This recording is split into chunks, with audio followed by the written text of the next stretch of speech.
नमस्कार साथियों, स्वागत है आप सभी का जीके इंस्पायर राजस्थान पर। साथियों, सुर्खियां हैं कि अंतर्राष्ट्रीय स्तर पर कुछ बड़े बदलाव हो रहे हैं।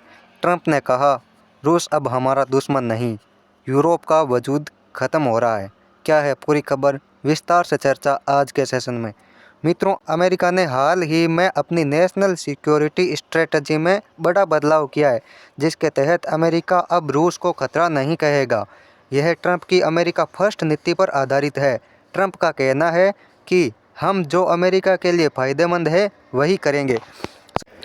साथियों, जैसा कि आप सभी जानते हैं कि ट्रंप लगातार रूस और यूक्रेन के बीच 3 साल से चल रहे युद्ध को रुकवाने का प्रयास कर रहे हैं, जो कि ट्रंप ने अपने चुनावी वादों में भी कहा था। किंतु ट्रंप की तमाम कोशिशों, जिनमें ज़ेलेंस्की को बार बार धमकाना, रूस पर प्रतिबंध लगाना, पुतिन को दुनिया से अलग थलग करने की कोशिश करना, रूस की सहायता करने वालों पर टैरिफ लगाना, जैसे भारत और चीन, ज़ेलेंस्की को अपनी बातों में उलझाकर उसके मिनरल पर कब्जा कर लेना तथा पुतिन और ज़ेलेंस्की के सामने युद्ध विराम के लिए 28 सूत्री प्रस्ताव रखना शामिल है।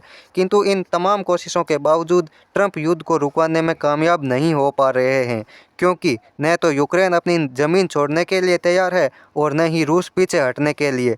और ट्रंप को भी पुतिन की भारत यात्रा के बाद शायद यह समझ में आ गया होगा कि पुतिन का बाइकआउट करना संभव नहीं है, क्योंकि जहां ट्रंप पुतिन के बाइकआउट की कोशिश कर रहे हैं, वहीं पुतिन का भारत में भव्य रेड कारपेट बिछाकर स्वागत किया जा रहा था। मोदी जी और पुतिन बढ़िया से सोशल मीडिया पर छा रहे हैं।